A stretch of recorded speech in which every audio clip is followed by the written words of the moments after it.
तो देखिए कहाँ कहाँ खर्चा होता है, कहाँ कहाँ भारत सरकार जो है हमारा हमसे कमाया हुआ पैसा जो है बांटती है। तो सेंट्रल सेक्टर स्कीम पे खर्चा, सेंट्रल गवर्नमेंट स्कीम पे खर्चा और सब्सिडीज पे खर्चा। कम टैक्स कौन कलेक्ट करता है? Central government. क्या उसमें स्टेट्स का हक नहीं बनता है? खर्चे में से 20% तो इंटरेस्ट ही जा रहा है ना। तो ये इंटरेस्ट किस चीजों का है? जो लोन आपने दे रखे हैं। अगर आप में से कोई इन डिलीवरी एप्स पे जीरो कॉस्ट EMI पे चीजें ऑर्डर करता है, इस चीज को अभी इसी वक्त बंद कर दे। इससे बड़ी बेवकूफी, शैम, फ्रॉड 420 कोई नहीं कर सकता। रुपी गोज टू एक्सपेंडिचर। तो देखिए कहां कहां खर्चा होता है, कहां कहां भारत सरकार जो है हमारा हमसे कमाया हुआ पैसा जो है बांटती है। Where does it spend? देखिए सबसे पहले शुरू करते हैं स्कीम से। तो पहली चीज है सेंट्रली स्पॉन्सर्ड स्कीम 8%, और दूसरा है सेंट्रल सेक्टर स्कीम 16%। 8 और 16% का जो खर्चा है, 8 और 16 24% का जो खर्चा है, यानी कि 1/4 का खर्चा गवर्नमेंट ऑफ इंडिया की स्कीमों में जा रहा है। It is going in multiple schemes. इसमें आपकी ये सारी स्कीम्स आती हैं, चाहे मनरेगा की वेजेस हो, चाहे राइट टू एजुकेशन हो, चाहे आयुष्मान भारत हो, एग्रीकल्चर की जितनी स्कीम्स हमने पढ़ी हैं वो सारी की सारी स्कीमें हो। All the schemes are included as a part of this. जितनी सेंट्रल गवर्नमेंट की स्कीम्स हैं और जितनी आप एसोसिएशन में स्कीमें करते हो, भारत सरकार ने पिछले कुछ सालों में 7-8 सालों में नॉर्थ ईस्टर्न रीजन को लेकर बहुत सारी स्कीम्स बनाई है। वो सारी की सारी स्कीम्स यहां पे आएंगी। National relief fund, PM cares type योजना है, उसमें से अगर एलोकेट हो रहा है तो वो भी स्कीम यहां पे आएगी। टूरिज्म को लेकर कोई स्कीम होगी, वो भी स्कीम यहां पे आएगी। वो सारी की सारी स्कीमें यहां पे आती है। All those schemes are included over here. तो जब स्कीम्स पे पैसा एलोकेट होता है तो वो इस तरीके से होता है जहां पे गवर्नमेंट ऑफ इंडिया द्वारा लगाई गई स्कीम्स दोनों तरीके से यहां पर बाइफरकेशन में दी जाती हैं। They are given as a part of bifurcation. उसके बाद एक अलग से जो चीज है वो है सब्सिडीज पे। Major subsidies 6%, 6% of major subsidies. ये सब्सिडीज वो है जो कि आपने डायरेक्ट पैसा बांटा हुआ है। डायरेक्ट पैसा किस चीज में बांटा हुआ है? PM किसान। PM किसान में जिस जिस तरीके से आप डायरेक्ट पैसा बांटते हो, देखिए PM किसान एक डायरेक्ट सब्सिडी है। मनरेगा की वेजेस एक स्कीम है, आप समझ रहे हैं?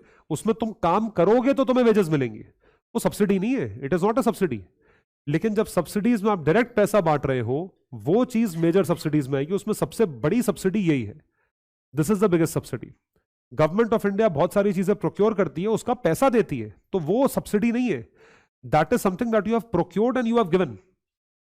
तो ये एक खर्चा है, दिस इज अ खर्चा, this is not a subsidy. Subsidy होगी जो आप नेशनल फूड सिक्योरिटी एक्ट में दे रहे हो। फूड सिक्योरिटी एक्ट में आप फ्री में फूड डिस्ट्रीब्यूट कर रहे हो, तो वो क्या है? वो प्योर सब्सिडी है। तो ये जो सब्सिडीज है ये अलग से आती है। These subsidies are separate. तो सेंट्रल सेक्टर स्कीम पे खर्चा, सेंट्रल गवर्नमेंट स्कीम पे खर्चा और सब्सिडीज पे खर्चा 16, 8 और 8, 6, 16, 8 और 6, 24 और 6, 30%। ये 30% खर्चा आप मान के चले सरकार द्वारा किया जाता है towards schemes and subsidies. Government of India द्वारा जो पूरा खर्चा स्कीमों और सब्सिडियों पे करा गया है वो 30% है। 100% का 30 रुपए। This is what has been done. उसके बाद आता है भारत सरकार की आमदनी में से स्टेट्स का शेयर क्या बनता है। फाइनेंस कमीशन, सिंपल सी बात तो भूल गए। फाइनेंस कमीशन आर्टिकल 280 की एक ड्यूटी होती है। Finance commission gives recommendations on how to distribute taxation revenues between centre and state. एक लाइन की डेफिनेशन तुम्हें याद रखनी है। तुम क्यों अपने दिमाग में चीजों को सिंप्लीफाई करिए, ये भूलने वाली चीज नहीं है। ये आपको चीज एक बार पढ़ो, आपको जिंदगी भर याद रहनी चाहिए। इसमें क्या भूलने वाला है? Finance commission taxation revenue distribute कैसे होगा? इनकम टैक्स कौन कलेक्ट करता है? Central government. क्या उसमें स्टेट्स का हक नहीं बनता है? तो स्टेट्स को डिस्ट्रीब्यूट करने के लिए रिकमेंडेशन आता है फाइनेंस कमीशन से। It is simple. Finance commission की 4 ड्यूटीज होती हैं जो कॉन्स्टिट्यूशन में लिखी है। 4 ड्यूटीज। आर्टिकल 270, 275, 280, 281, 4 आर्टिकल्स हैं। और 4 आर्टिकल्स में से 280 काम का आर्टिकल है। 280 में 4 चीजें दी हुई हैं। उसमें से भी जो काम का उनकी ड्यूटी है वो पहली ड्यूटी है, टैक्सेशन रेवेन्यू को किस तरीके से सेंटर और स्टेट के बीच में डिस्ट्रीब्यूट करा जाएगा। स्टेट गवर्नमेंट को रिकमेंडेशन दे कि स्टेट का जो टैक्सेशन रेवेन्यू वो स्टेट और लोकल गवर्नमेंट के बीच में कैसे डिस्ट्रीब्यूट होगा। ग्रांट्स जो आप स्टेट्स को देते हो वो ग्रांट्स किस बेसिस पे दोगे, क्या फाइनेंस कमीशन को, उसके बारे में भी वो ज्ञान बांटते हैं।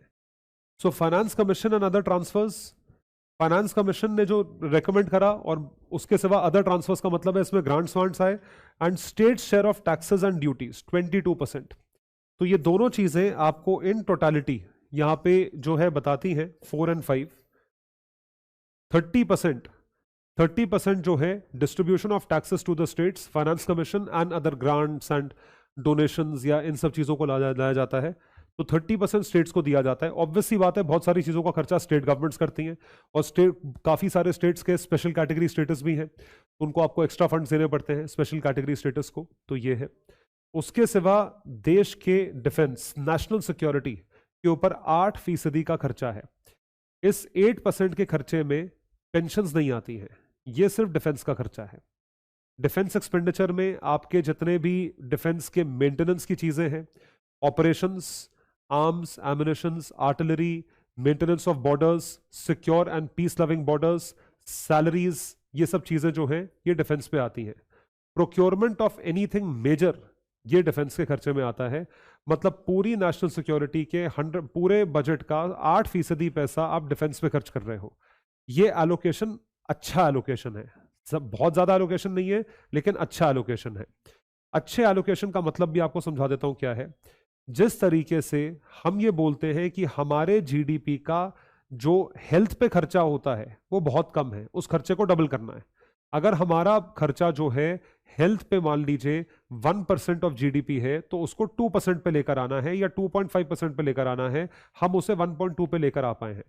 अगर हमारा खर्चा एजुकेशन पे 1.5% या 1.75% ऑफ जीडीपी का है, तो उसको हमें एनईपी के हिसाब से 4% ऑफ जीडीपी पे लेकर जाना है। उसको बोलते हैं हायर एलोकेशन। उस तरीके से जितना हम एलोकेट कर रहे हैं हेल्थ एक्सपेंडिचर पे वो काफी कम है, लेकिन यहां पे जो हम डिफेंस पे एलोकेट कर रहे हैं ये अच्छा पैसा एलोकेट कर रहे हैं। Good money is being allocated over here. फिर आता है पेंशन्स। पेंशन्स पे 4% का पैसा खर्च हो रहा है, 4% on pensions. Other expenses miscellaneous 8% का पैसा खर्च हो रहा है, इसमें सैलरीज आती हैं। और आप देख सकते हैं इंटरेस्ट पेमेंट्स कितना है, 20%। कितना मेजर खर्चा है, 1/5, 1/5 of the total expenditure is interest. इसलिए मैं बार बार बोलता हूं, लोन लेकर जो है आप कभी भी सरकार नहीं चला सकते, क्योंकि अगर आपने लोन लेकर इस साल आपने 25% अपने रेवेन्यूज की बोरोइंग करी है, तो उसकी रीपेमेंट में आप क्या कर रहे हो, आप आने वाले सालों का इंटरेस्ट का बर्डन, अब खर्चे में से 20% तो इंटरेस्ट ही जा रहा है ना।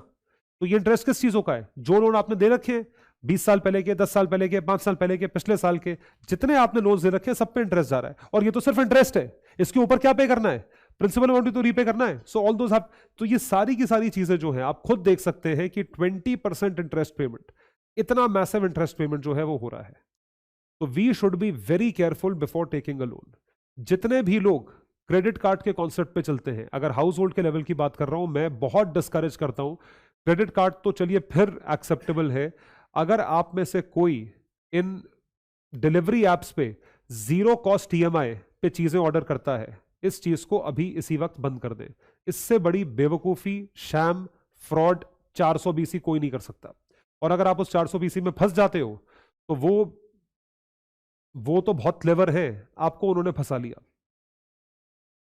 बाय नाउ पे लेटर के कॉन्सेप्ट में बिल्कुल सब्सक्राइब ना करें, उनको सिर्फ डिमांड क्रिएट करनी है, और उस डिमांड के भरोसे आप लोग हमेशा एक बहुत चंगुल में लूप में फंसे रहेंगे, the loop of draconian loop of debt. So please escape from this loop of date.